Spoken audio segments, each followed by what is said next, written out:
આપણે ક્યારેય વિચારીએ છીએ કે આજના આટલા ફાસ્ટ યુગમાં કોઈ એવું કામ કરી શકે જે સદીઓ સુધી ટકી રહે, જે ઇતિહાસ બની જાય? સાંભળવામાં થોડું અશક્ય લાગે ખરું ને? પણ આજે આપણે એક એવી જ અદ્ભુત ગાથા વિશે વાત કરવાના છીએ જેણે ખરેખર ઇતિહાસ રચ્યો છે. આ સિદ્ધિ કેટલી મોટી છે સમજવા માટે જરા વિચારો. જબલપુર યુનિવર્સિટીના વિદ્વાન એસપી દુબે કહે છે કે શંકરાચાર્યથી શરૂ થયેલી એક મહાન પરંપરામાં આ 15મું મુખ્ય ભાષ્ય છે. મતલબ કે લગભગ 1200 વર્ષના ઇતિહાસમાં આવું માત્ર 15મી વાર થયું છે. આ કોઈ નાનીસૂની વાત નથી. તો આ આખી અસાધારણ સફરને આપણે સ્ટેપ બાય સ્ટેપ સમજીશું. પહેલાં જોઈશું કે આ પડકાર કેટલો મોટો હતો. પછી જાણીશું એ વિદ્વાનના ઘડતર વિશે, સ્વામિનારાયણ ભાષ્યની રચના અને એમાં આવેલી જળ દ્વારા પરીક્ષા જેવી અગ્નિ પરીક્ષાને પણ જોઈશું. પછી એમાં રહેલા 5 શાશ્વત તત્વોને સમજીશું અને છેલ્લે આ આધુનિક ઋષિના વારસા પર નજર કરીશું. તો ચાલો શરૂઆત કરીએ આપણા પહેલા પડાવથી, સદીઓ જૂનો પડકાર. જુઓ, આ કોઈ સામાન્ય પુસ્તક લખવાની વાત નથી. આ તો હજારો વર્ષ જૂની એક દાર્શનિક પરંપરાને ફરીથી જીવંત કરવાની વાત છે. હિન્દુ ધર્મના જે મૂળભૂત ગ્રંથો છે એના પર શાસ્ત્રીય સંસ્કૃતમાં ભાષ્ય લખવું એ જાણે કે હિમાલય સર કરવા બરાબર છે. આ આખી પરંપરાનું કેન્દ્ર છે પ્રસ્થાનત્રયી. આ 3 મુખ્ય આધારસ્તંભ છે: ઉપનિષદો, ભગવદ્ ગીતા અને બ્રહ્મસૂત્ર. આના પર કોઈ નવું ભાષ્ય લખે એનું મતલબ એ થાય કે એ એક નવી વિચારધારા, એક નવા દર્શનનો પાયો નાખી રહ્યા છે. પણ સવાલ એ છે કે આટલું ભગીરથ કાર્ય કર્યું કોણે? કોણ છે એ મહાન વ્યક્તિ જેમણે આ પડકાર ઝીલ્યો? ચાલો હવે આપણે એમના જીવનમાં થોડીક ઊંડી નજર કરીએ અને જોઈએ કે કેવી રીતે એક મહાન વિદ્વાનનું ઘડતર થયું. ભદ્રેશદાસ સ્વામીની આ જ્ઞાન યાત્રા તો સાવ નાની ઉંમરે જ શરૂ થઈ ગઈ હતી. 1981માં માત્ર 14 વર્ષની વયે એમણે દીક્ષા લીધી. અને જરા ભણતર તો જુઓ. 1996 સુધીમાં તો સંસ્કૃત અને ષડદર્શનમાં 1-2 નહીં પણ પૂરી 5-5 માસ્ટર્સ ડિગ્રી મેળવી લીધી અને 2005માં પીએચડી પણ પૂર્ણ કરી. આ જ બતાવે છે કે એમનું સમર્પણ કેવા સ્તરનું હશે. અને બસ આ જ્ઞાન તપસ્યા પછી આવે છે એક ક્ષણ જેણે ઇતિહાસ રચી દીધો. એ હતું એમના જીવનનું સૌથી મોટું કાર્ય, સ્વામિનારાયણ ભાષ્ય. આ માત્ર કોઈ પ્રોજેક્ટ નહોતો. 2005માં એમના ગુરુએ સોંપેલું એક દિવ્ય કાર્ય હતું. આ જુઓ, તમારી સામે જે છે એ માત્ર થોડા પુસ્તકો નથી. આ જ્ઞાનનો મહાસાગર છે. 5 મોટા મોટા ગ્રંથો અને 2150 કરતાં પણ વધારે પાના. આ છે સ્વામિનારાયણ ભાષ્ય. આનું કદ જ એની ભવ્યતાની સાબિતી આપે છે. પણ આટલા મોટા ગ્રંથનો હેતુ શું? તો એનો મુખ્ય હેતુ એ હતો કે સ્વામિનારાયણ ભગવાને જે અક્ષર પુરુષોત્તમ દર્શન આપ્યું એના મૂળ વેદોમાં છે એ શાસ્ત્રીય રીતે સિદ્ધ કરવું. આ કાર્યથી એક સંપૂર્ણ નવી વિચારધારાને શાસ્ત્રોનું મજબૂત પીઠબળ મળ્યું.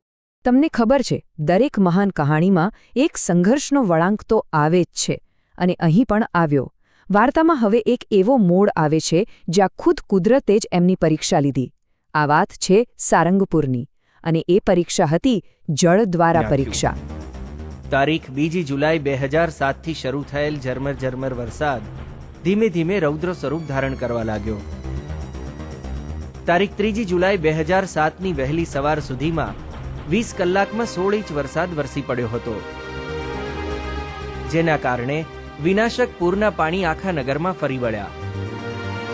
વીજળીના થાંભલા ધરાશાયી થઈ ગયા અને નગરના તમામ માર્ગો પાણીમાં ગરકાવ થઈ ગયા હતા.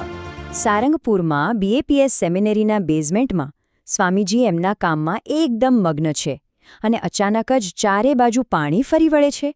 પળવારમાં બધું જ જળબંબાકાર. નુકસાન કેટલું થયું આંકડો સાંભળીને જ ધ્રુજારી આવી જાય. પૂરા 2500 પાના, વર્ષોની મહેનત, એમની બધી જ મહત્વની નોંધો, બધું જ પાણીમાં ગરકાવ થઈ ગયું. એમાંથી કશું જ બચાવી શકાય એવું નહોતું. અને મુશ્કેલી અહીં જ અટકતી નથી. સામે હતી ડેડલાઇન. બાપ્સ શતાબ્દી મહોત્સવને હવે ગણીને ફક્ત 6 મહિના જ બાકી હતા. આટલા ઓછા સમયમાં આટલું મોટું કામ ફરીથી કરવું એ લગભગ અશક્ય જ લાગતું હતું. જ્યારે ચારે બાજુથી નિરાશા ઘેરી વળી હતી ત્યારે એમના ગુરુ પ્રમુખ સ્વામી મહારાજે એમને બોલાવ્યા અને શું કહ્યું ખબર છે? ફક્ત એટલું જ, ફરીથી શરૂ કરવા માટે આશીર્વાદ. બસ આ શબ્દો એમના માટે સંજીવની જેવા સાબિત થયા. એમાં એક નવી જ ઉર્જા આવી ગઈ. અને પછી જે થયું એ કોઈ ચમત્કારથી ઓછું નહોતું. દિવસ હોય કે રાત એમણે કશું જ જોયું નહીં. લગભગ રોજનું 20-20 કલાક કામ કર્યું અને આખું ભાષ્ય ફરીથી લખીને સમયસર પૂરું પણ કરી દીધું. આ સાચા અર્થમાં શ્રદ્ધા અને પરિશ્રમનો વિજય હતો.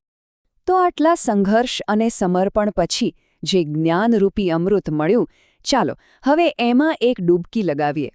હવે આપણે સમજીશું અક્ષર પુરુષોત્તમ દર્શનનું હાર્દ, એટલે કે એના 5 શાશ્વત તત્વો. તો આ દર્શન મુજબ 5 તત્વો હંમેશાથી છે અને હંમેશા રહેશે. પહેલું છે જીવ, એટલે કે આપણો આત્મા. બીજું છે ઈશ્વર, એટલે કે દેવી દેવતાઓ. ત્રીજું છે માયા, એટલે કે આ ભૌતિક જગત. અને ચોથું અને પાંચમું સૌથી મહત્વનું, અક્ષર બ્રહ્મ, જે ભગવાનનું ધામ અને એમના આદર્શ ભક્ત છે. અને પરબ્રહ્મ, એટલે કે સ્વયં સર્વોપરી પરમાત્મા. તો પછી આ જન્મ-મરણના ચક્રમાંથી મુક્તિ કેવી રીતે મળે? આ દર્શનનો સરળ માર્ગ છે. અક્ષર બ્રહ્મ અને પરમબ્રહ્મની ભક્તિ અને ઉપાસના દ્વારા જ મોક્ષ મળે છે. આ જ આધ્યાત્મિક સાધનાનો અંતિમ ધ્યેય છે. અને હવે આપણી સફરના છેલ્લા પડાવ પર ચાલો હવે જોઈએ કે આ આધુનિક ઋષિનો વારસો કેવો રહ્યો અને વિદ્વાનોની દુનિયાએ એમના કામને કેવી રીતે સ્વીકાર્યું. આ જુઓ, આ સ્વામિનારાયણ ભાષ્યનું એક પાનું છે. એની જે શાસ્ત્રીય શૈલી છે ને, એ જ બતાવે છે કે આ ગ્રંથ પરંપરા સાથે કેટલો ઊંડાણપૂર્વક જોડાયેલો છે. આ ખાલી એક પુસ્તક નથી, આ એક જીવંત પરંપરાનો ધબકાર છે. એમના જ્ઞાનની સુવાસ આખી દુનિયામાં ફેલાઈ. એમને કેટલાય સન્માન મળ્યા. મહામહોપાધ્યાય, ડી.લિટ, દર્શન કેસરી, વેદાંત માર્તંડ. અને હમણાં તાજેતરમાં જ મળેલું ખૂબ જ પ્રતિષ્ઠિત સરસ્વતી સન્માન. આ એવોર્ડ્સની લાંબી યાદી એમના કાર્યની વૈશ્વિક સ્વીકૃતિનો પુરાવો છે. પણ બધા સન્માનોમાં જે શિરમોર સન્માન કહેવાય, એ આવ્યું ભારતની સૌથી જૂની અને આદરણીય સંસ્થા, શ્રી કાશી વિદ્વત પરિષદ તરફથી. વૈદિક દર્શનની દુનિયામાં એમનો નિર્ણય આખરી ગણાય છે. અને 2017માં એક ઐતિહાસિક દિવસ આવ્યો. આ પરિષદે જાહેરાત કરી કે અક્ષર પુરુષોત્તમ સિદ્ધાંત એ અદ્વૈત અને વિશિષ્ટાદ્વૈત જેવા બીજા સિદ્ધાંતોથી અલગ એક સ્વતંત્ર અને સંપૂર્ણ વૈદિક સિદ્ધાંત છે. આ ઘોષણા સાથે સદીઓ પછી એક નવા વૈદિક દર્શનને સત્તાવાર રીતે સ્વીકૃતિ મળી. તો એક યુવાન સ્વામીથી શરૂ થયેલી સફર, જ્ઞાન માટેની કઠોર તપસ્યા, કુદરતની અઘરી પરીક્ષા અને અંતે સદીઓ પછી એક નવા દર્શનની સ્થાપના. ભદ્રેશદાસ સ્વામીની આ આખી ગાથા